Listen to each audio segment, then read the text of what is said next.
You are now listening to the Fierce Kingz podcast.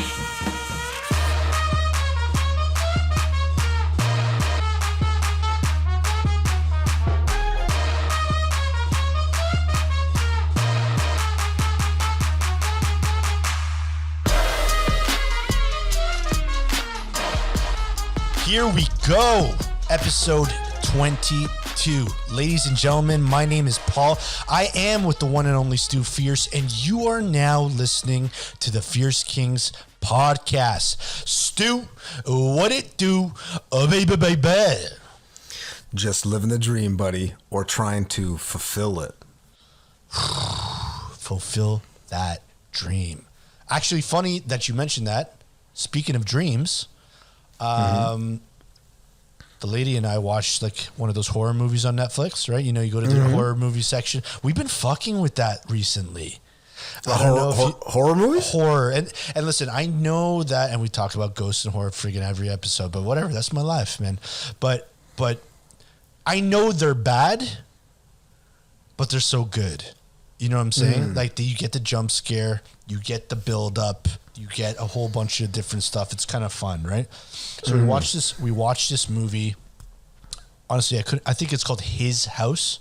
It's about this like refugee family from Africa that comes to London and they get haunted hard. Okay? And dude, I had this dream where I was in Africa. We're getting chased by poltergeists.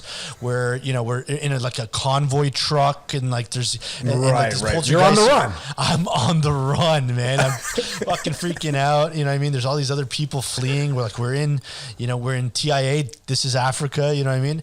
And I wake up, and it's just like, what the fuck, dude? And you woke up, and your alarm was playing "Africa" by Toto.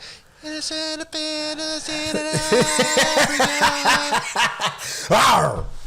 out to Toto. No, I mean, I'm that's sort of kind of where my dreams generally lie. It's like things you do, right?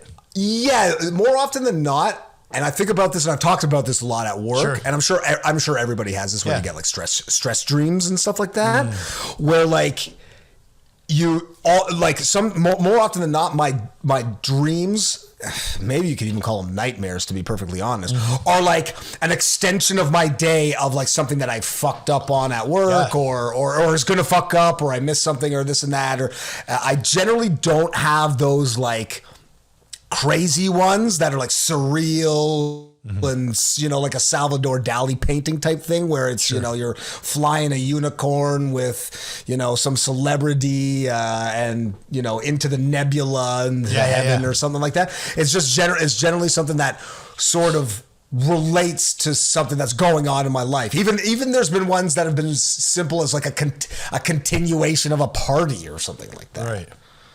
Well, so yeah, no, I hear you.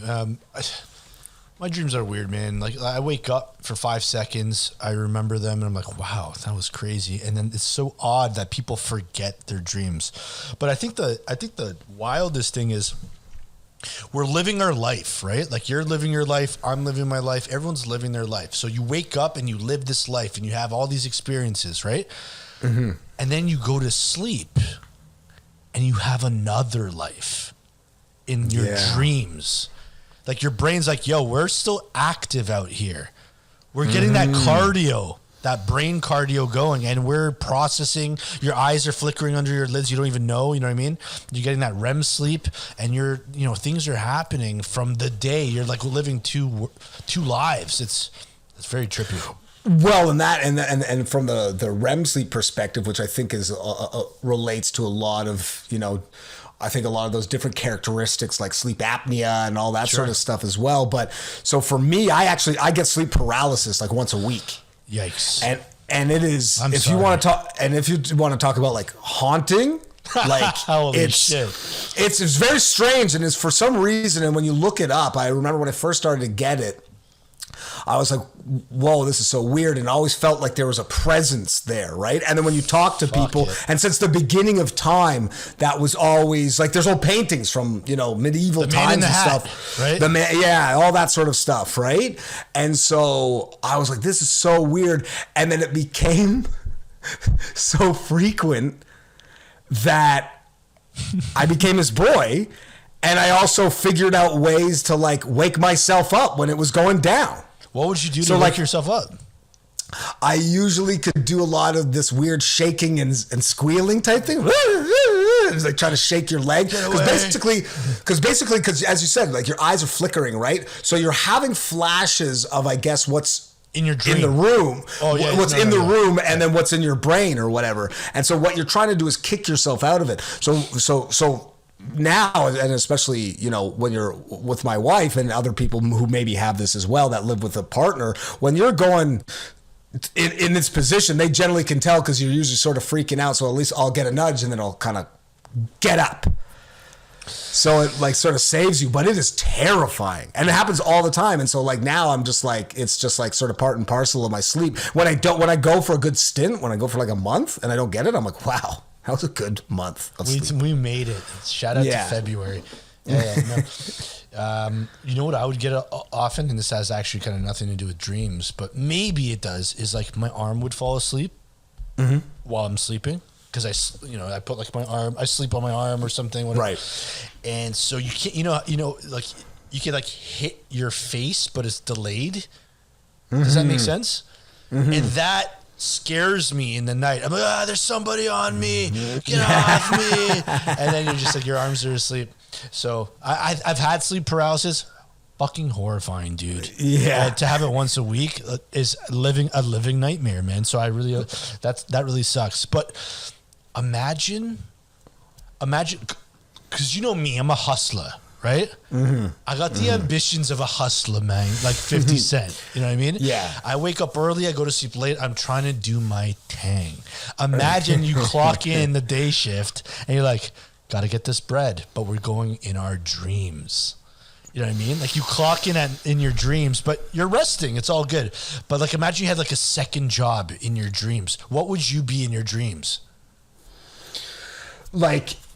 So like when you check out of this existence, yes, you go into another world of another existence, the dream completely unrelated to this. And it could be whatever you want. But they, for example, something good happens in the night dreaming, you can hand it off to your day life and you'd be like, yo, the things we learned here, the money I made over here, the skills I achieved, we pass them on. How sick would that be?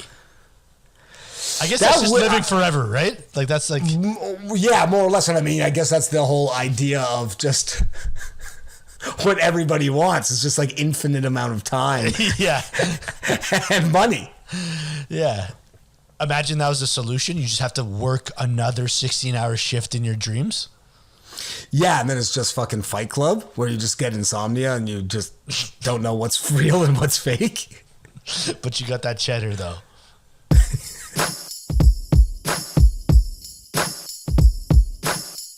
You are now listening to the Fierce Kingz podcast. So we're Torontonians, right? Mm-hmm. And Torontonians are listening to this podcast, potentially, maybe not even right now, but in the future, there might be folks from outside of Canada or in Canada, but outside of Toronto, right? Mm-hmm. So in Toronto and the surrounding areas and municipalities, of course, for the most part, follow the Toronto Maple Leafs hockey team, right? Yeah. And so if you're living under a rock, of course, the Maple Leafs got eliminated from the Stanley Cup playoffs, right, by the Montreal Canadiens. And I'm just going to put it out there. We're kind of the laughing stock, not just in the NHL, but of the sports world. Yeah. And I just wanted to ask you, like, what do you feel about that? And have you ever felt so duped in your life? I mean, for me, It was definitely heartbreaking. Like, beyond almost all repair. Hold on. Just for folks who maybe don't watch hockey, could you share what happened? What is I'm talking about you're talking about heartbreaker. Why? Well, so basically, I mean, the thing for the whole history of it and why it's now become even more in the sports world and outside of just hockey is that they're like perennial choke artists. Like, they always blow it. Yeah. When they give you hope and then they blow it. So there have been big leads, and primarily in the seventh game, in the 7-game series, they always blow it. But this one was particularly bad because they had arguably one of the best teams in the league against arguably one of the worst teams in the league to make it to the playoffs. And they were up 3-1 in a 7-game series, and they lost the last 3 somehow. And isn't it the highest goal scorer in the league? Yeah, we've got the highest goal scorer in the league, and didn't he didn't do much, and against like probably the shittiest team, one of the greatest rivalries in sports history, definitely in North American history. So it's even that much more of a slap in the face. Where I was already on the fence last year. And I had already made, some claims about, not cheering for them anymore. But then they made a ton of great moves. And I mean, that's with any team, right? They kind of rope you in. And they're like, it's the hope that kills you, isn't it? The hope that kills you. We got this new player. Don't worry. He's young. We got him on a nice contract. He's not going anywhere. We got a new captain. We brought in some experience. Yeah. We did this. At the end of the day, and for the folks listening, it's just like, we follow these folks, these teams, which, I mean, it depends if you enjoy these sports or not, but regardless, it's like we're attached to them, and it's the hope that kills you, right? And they let you down. But this is one that it's every single year, and it's like, it's almost as if like it's against the odds. Yeah. Do you know what I'm saying? It's almost like they're doing it on purpose in a way. And I don't think they are. I actually, as both you and I were athletes, I have obviously the utmost respect for these guys and understanding how much goes into it. So that's why, like, I really do hate, where these people are sending them death threats on social media or burning all their burning all their stuff or this, that, and the other. Like, for me, I'm not gonna lie. I basically, I only watched like a couple minutes of the last game because I couldn't take the pressure of it. I was like, I had to turn it off before it ended because I was just like, this is gonna be a disaster, right? Yeah. And then once I found out the final score, I was just like, I'm not gonna lie. I put all my Leaf stuff in a bag to donate to Goodwill because I'm done with them. Actually, yeah. Yeah, are you I'm done with them. So I've heard this a couple times, and again, we've been let down before. So I want to know, for all Leafs fans right now, and to you right now, and I have friends I know, they already told me this was unforgivable. Yeah, are we done with the Leafs? I am, and again, like, I would never be yelling at them online or doing this and that and the other, but for me, and that's why I was like, you know what, I'm sure there might be other people who are young or don't know about it or whatever who might want my shirt. I think I got like a shirt and a long sleeve and a mug or something like that, and they can have it. I'm not gonna like fucking burn it or something like that. That's crazy. But for me, I was just like, you know what, I've toughed it out for a long time, and obviously, people way older than us have done it for even longer. Excuse me. But, we had the rough days in Montreal, cheering for them in Montreal, fist fights at the bar, the whole nine, because you were you had a Leafs hat on at the bar. Exactly. You had nads of steel, my lord. Exactly. And so it was one of those things where it's just like, you know what? Like, I think for me, there are teams that I like and players that I like and this, that, and the other. But I think for me right now, I'm just gonna kind of watch hockey, be a hockey guy. Yeah. Just like watch it, and if a good game's on or a team I like or a player I like is on, I flick it on and flick it off. If I watch if it's a Saturday I got off and I watch the Leafs game or something that's on, maybe I'll watch it, maybe I won't. But it's not this thing where I have to rush home at 6:45. You're not going to be emotionally attached. No, it's done. It's done. I can't do it. I can't bother putting myself through that. Other people, sure, do your thing. I'm not trying to advise anybody in other ways. Yeah. But for me, I've just had it. Because I've just dealt with it too many times, and hey, fuck, maybe it's the season that you decide to remove yourself that they actually go the distance. Good and good for them. But for me, I just can't be bothered. And that's funny, so I'm a huge soccer guy, specifically, the British League, the English, the EPL, Premier League. You know what I mean? So that's my bread and butter. So my team is Arsenal, and they've been kind of in the same boat, right? Like they've just been having some bad times. Unfortunately, we still win trophies and have some successes over the last period, just not the big one, the one that we really want, right? But there's other stuff that we've done. But man, it really is the hope that kills you. Hey, we signed a new player. It's like, why'd you sign that guy? That's not who we needed, right? Like it's just that's marketing, right? You want to sell some jerseys, and so it's just funny that you say that because it feels like it's just a corporate thing, right? It's a corporate thing, man. It's just like I have a feeling some of these players couldn't give a fuck about those playoffs. They're like, I got my 11 mil, my 20 mil, and I'm sorry, fans. We'll be back next year, and I'm on another $11 million salary. And then, we watched the last game of the season here. Me and my friend, the Arsenal one. And you see the owners in the stands, like, hey, where have you guys been all year? Do you guys even know? How's Miami, right? Miami's been nice. It's been warm, shit like that. And there's like this meme online. It's so funny. It's like the owners, they're visibly asking a question to someone else. And the meme is just like, hey, so are we the red team or the yellow team? Right. And it's just like, that was probably a legit question. They're like, who am I rooting for again? But that's the whole thing. And this is what why I think I'm going to hopefully be able to gain that sort of closure and remove myself from it, is because when it really boils down to it, and hockey's a little bit different because it is kind of a Canadian sport, even though it's obviously worldwide and a lot of Americans and this and that.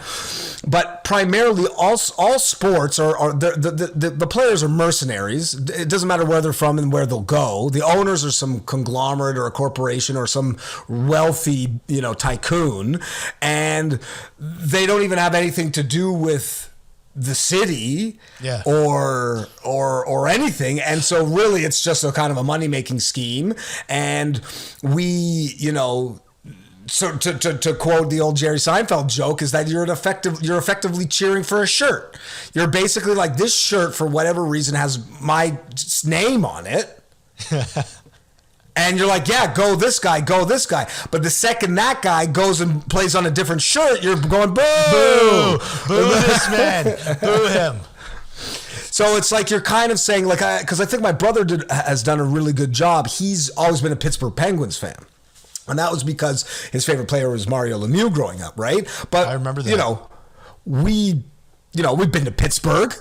But we got nothing really going on in Pittsburgh, but there's no reason to do it. And so he always said, what's the point? Mario Lemieux's a French Canadian, and he's the top dog in Pittsburgh. It doesn't matter where you are, or who you're from, or wherever. You're going to go wherever they're going to sign you, and you're going to go play the game. So being invested in a team just because it's got your city shirt on it, what's really the point of that?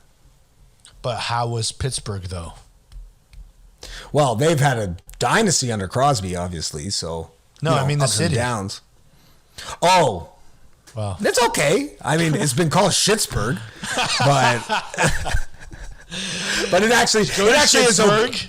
Go to Schittsburg, have a brew, watch a hockey game.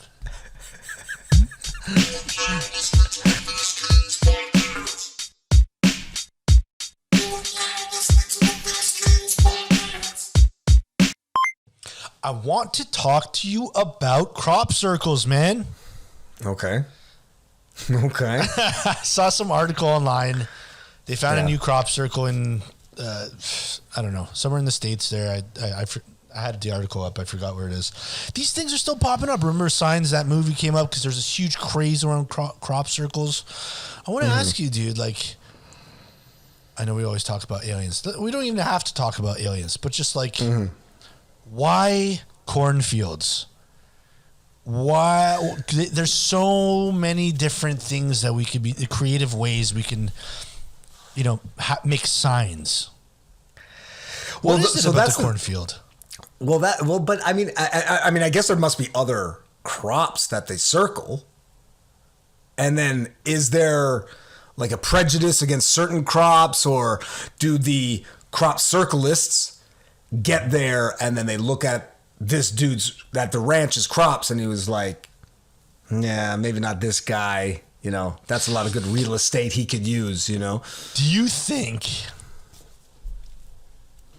I know you're familiar with graffiti. Mm-hmm. Do you think maybe crop circles are like the graffiti world for farmers, where you can be like up with crop circles? You'd be like, fuck, that guy's got a sick crop circle tag. He fucked up my crop circle last summer. It was tight though. Yeah.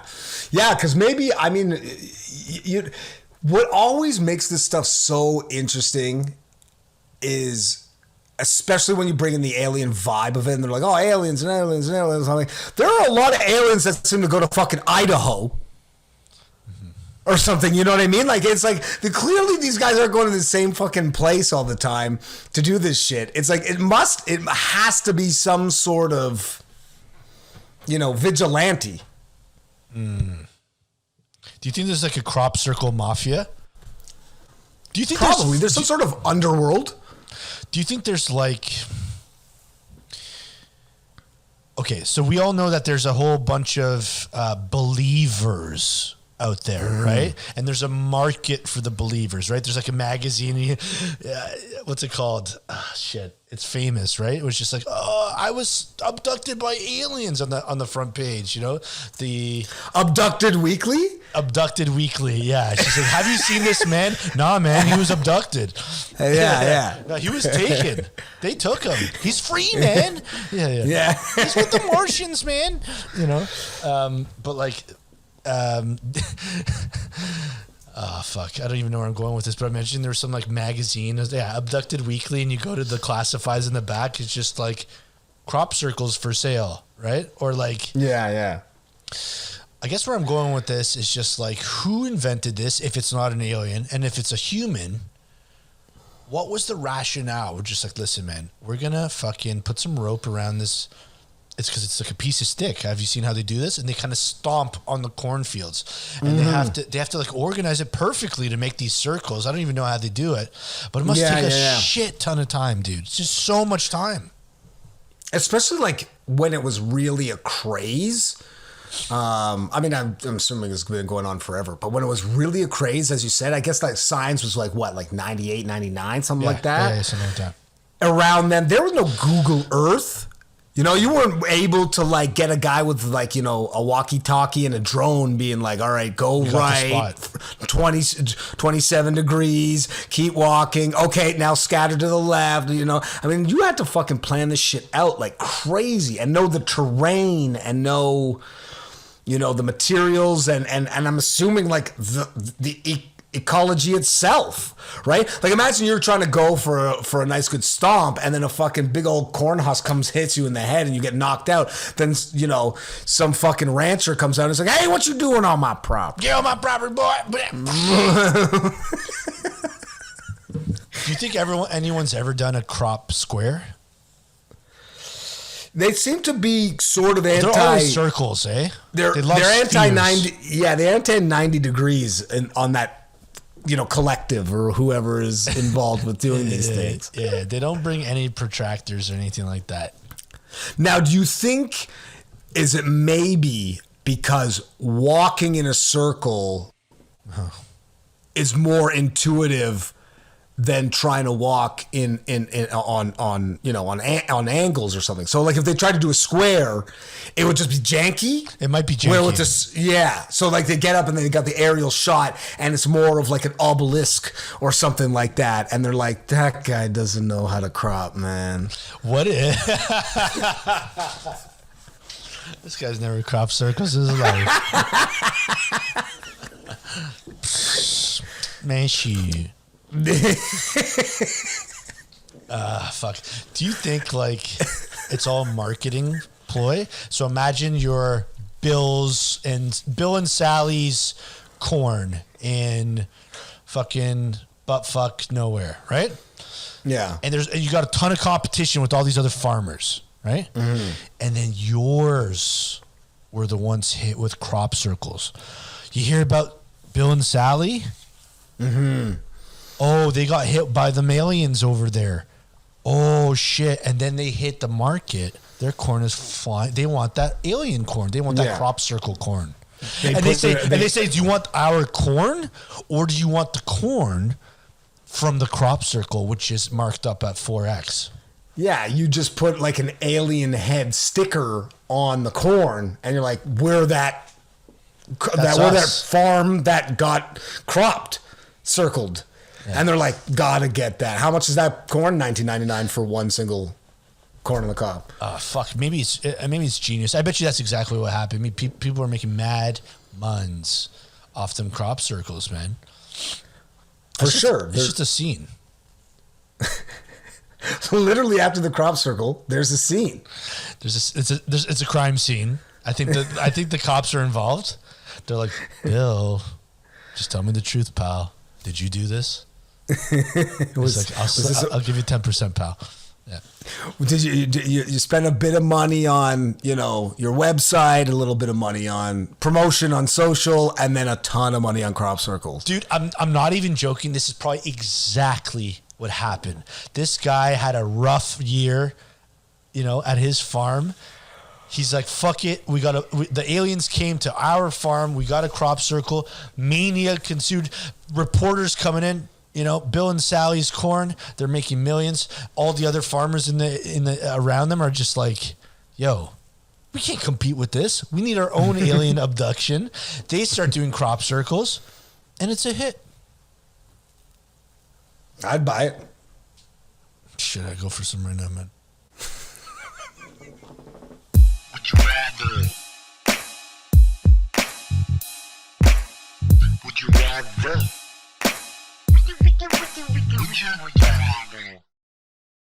All right. Would you rather? All right, Stu, check this one out.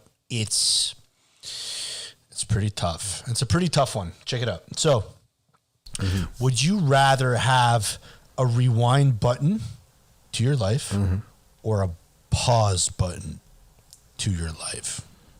Ooh. You know what? I gotta say, this episode has seemingly been a little bit more like existential or philosophical or something, eh? Like we've been kind of like trying to talk about some shit. I got things to talk about, yeah. I've said words in my day.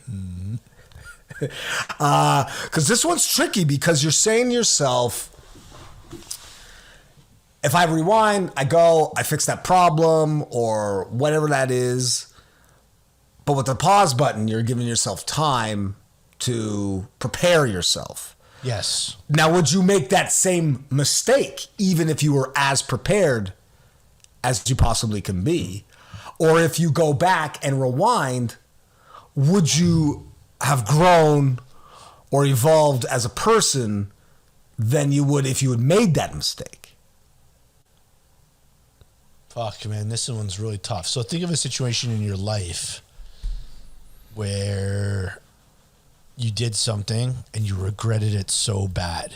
And you're thinking to yourself, fuck, if I could only rewind 12 hours, right? And redo that, knowing what happened. But then again, there's opportunities where you're just like, oh shit, this is happening.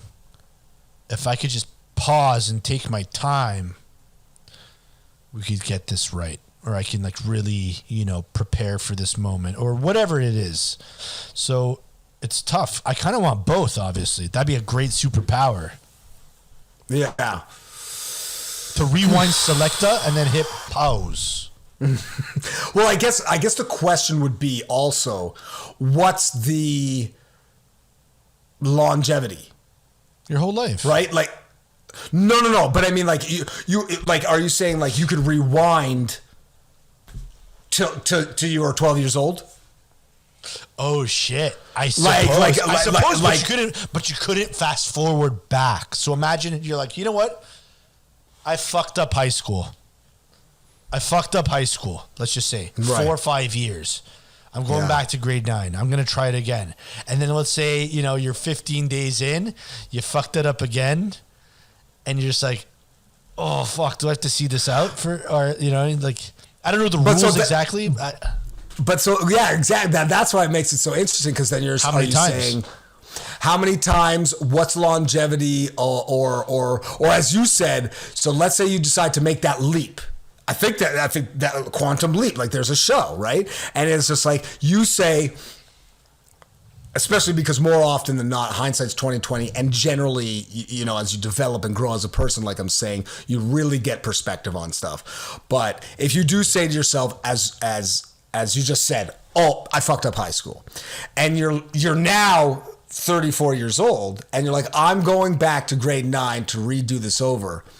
You know what you know at 34, and you go back there, but you're basically fucking Zac Efron 30 now, yes. 13 or whatever. So you're basically a 34-year-old man in a 16-year-old, 14-year-old body, and you have to live that all over again. Well, that's the ultimate. The thing is, that would be a cheat code.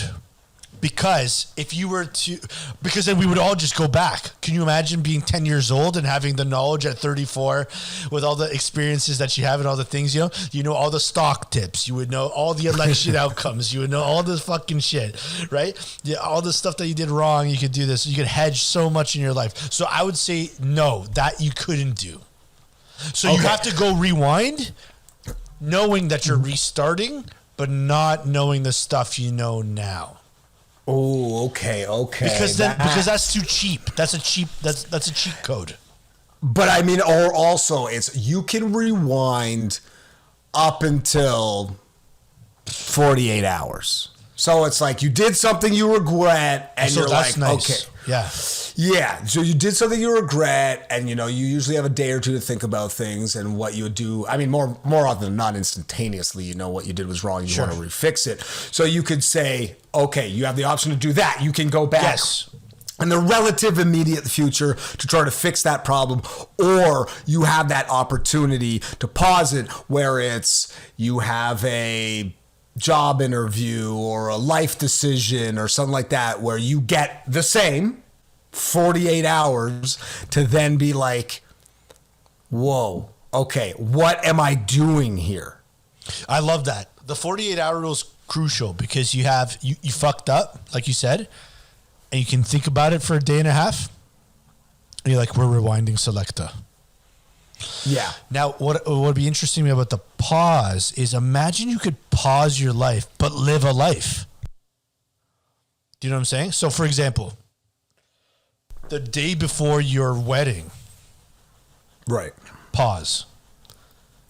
And then just go to the Cayman Islands for like 17 months. Right. And then unpause wedding night. I bet you can live forever. In effect. Essentially.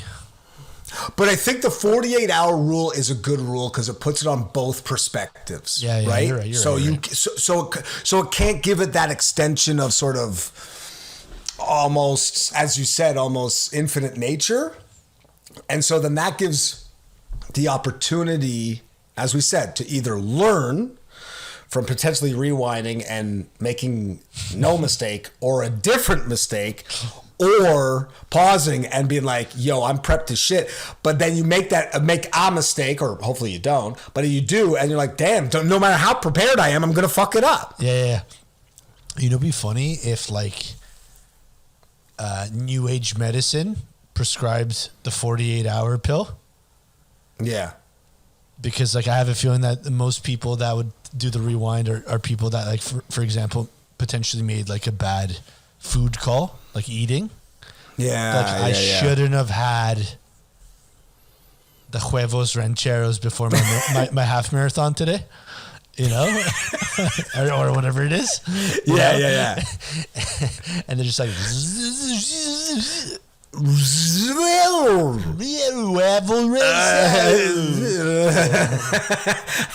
Yeah, exactly. I mean, more often than not, probably rewinds would end up being food related and alcohol related, and probably relationship related, right? You got in a fight. Yeah. You slept with the wrong person, or you had some other said the wrong thing. 100%. Yeah. So I fucks with the 48 hour. I think, to me, in that case, if we're putting out the 48 hour rule, it has to be rewind versus pause. Pause is better for me if you had more time, I think. Yeah. Yeah. No, I'd have to agree. I'd have to go with the rewind. Especially because I've been known to get into a sticky situation or two. So I'm just like, fuck, I shouldn't have fucking done that. How many times a week do you think? So, and we can actually end it here, but check it out. Stu wakes up in the morning. He's got a big day coming up, right? He has his cup of coffee, gets in the car, goes to work. How many sticky situations on average in a week where if you just had that fucking rewind button, like how many times I can imagine going to a job interview and like, so, what's your biggest weakness? And you're just like, rewind. Yeah. You're just like, the rewind button would be amazing in life, man. 48 hour rewind. Especially considering the fact that if I were to get into the job interview and there would be like, what's your biggest, flaw or whatever, I'd be like, I get into sticky situations. Psych. I'll see you in 48 hours. So then we're settled. Rewind. I want to go back in time and rewind one time. You want to go back to Cali. I'm rewinding back to Cali.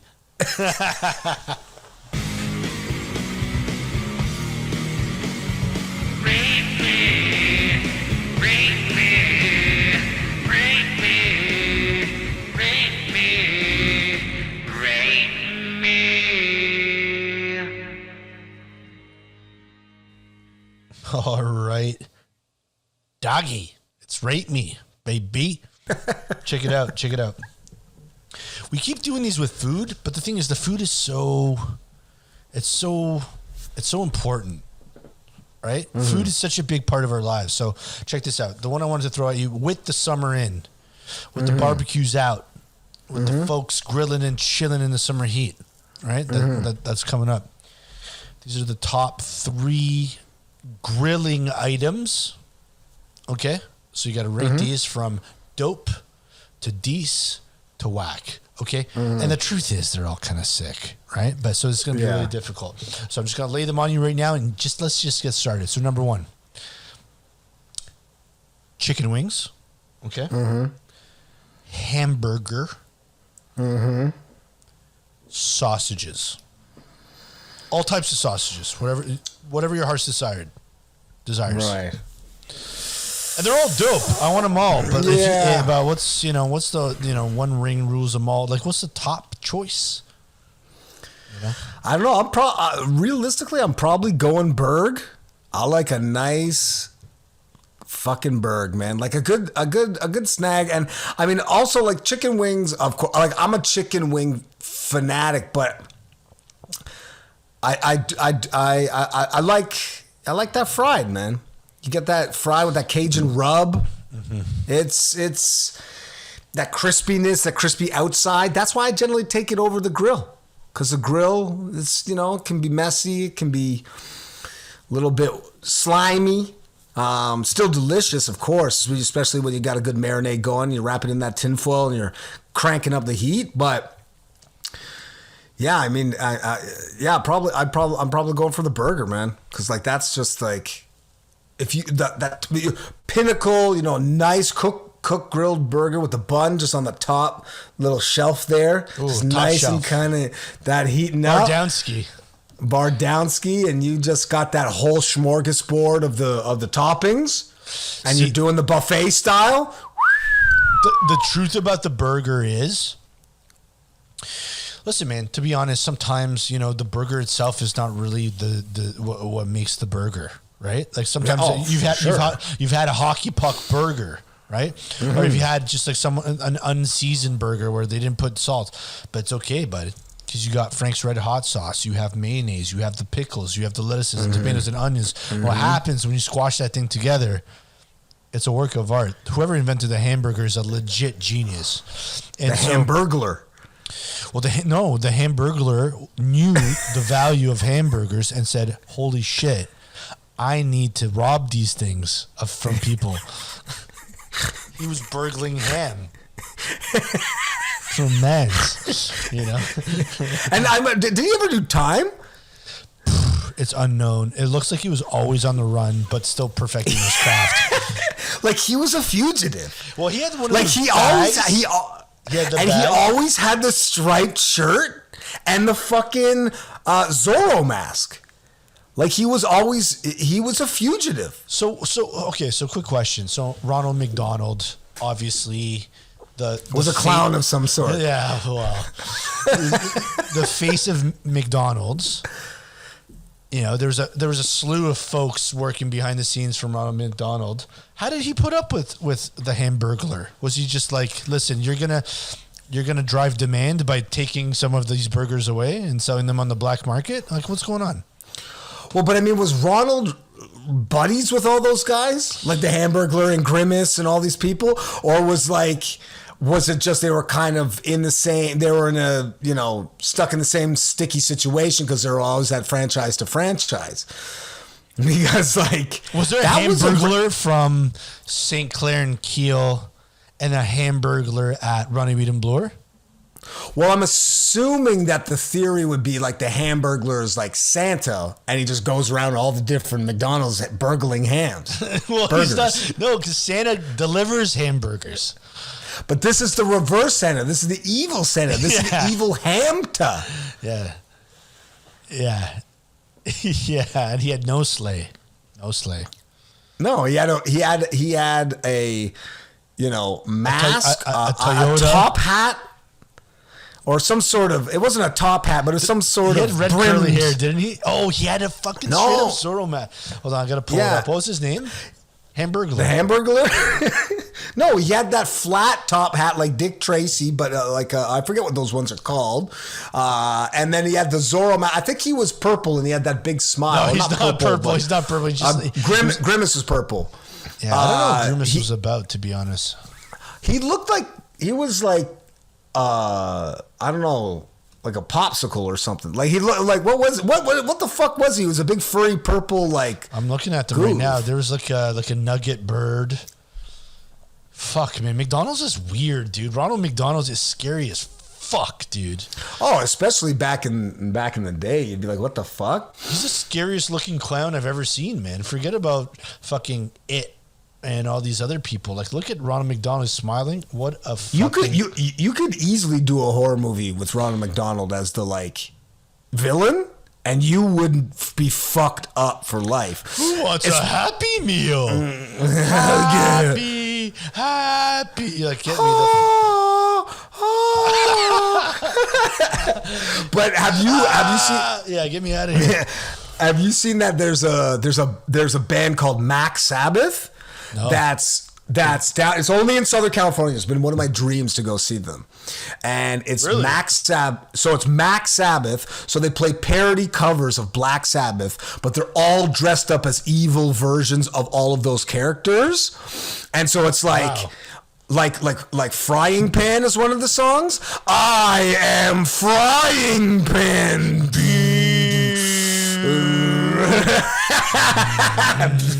That's hilarious.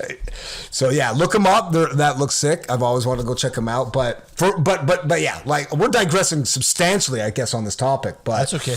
Okay, so chicken wings. Listen, man, chicken wings are my kryptonite. Okay, so pizza and it's pizza and wings. And listen, when I say that out loud, I'm sure everyone's kryptonite is pizza and wings, right? So I get it. And you're right. The famous wings are deep fried chicken wings.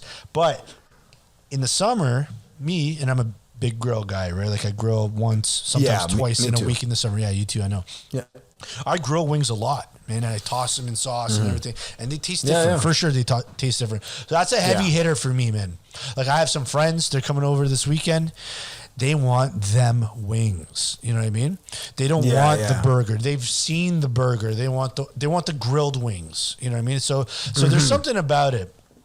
Now, sausages. I'm a Polski Gorks, man. I'm an Eastern European Mangs. You know what I mean? You literally, it doesn't matter if it's breakfast, lunch, dinner, fucking whatever it is. Like at all times, if I go see my parents right now, there's sausages hanging and drying somewhere. There's some in the fridge, and you can cook. You can boil them. You can put them on the grill. Like it's a big deal. You know what I'm saying? So I fucks with them. I'm a big sausage mang, hot dog mang. Like I love a Toronto,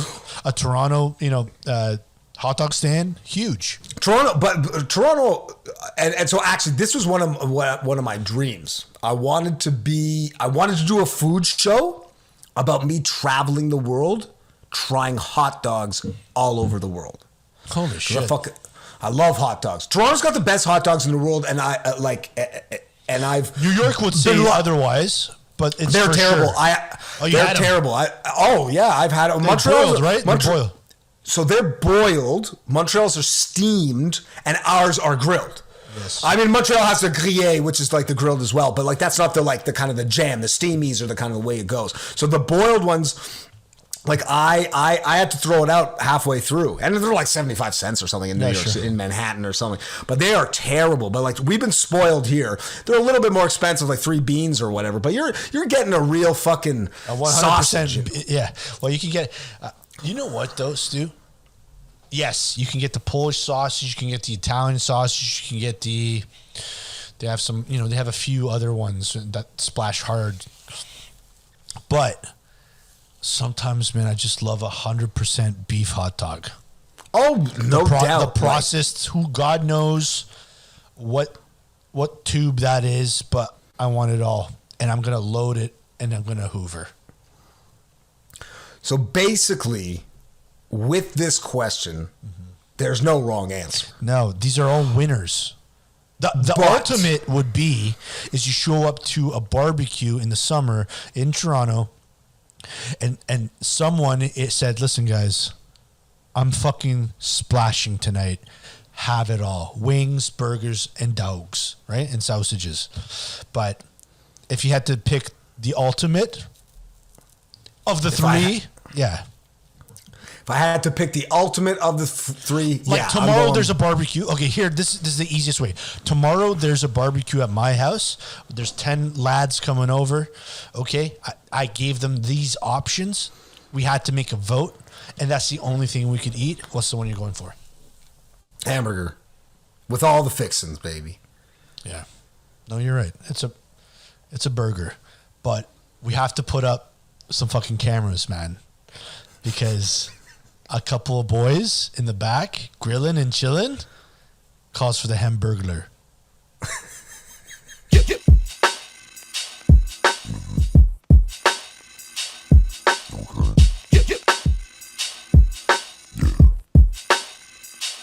Fierce.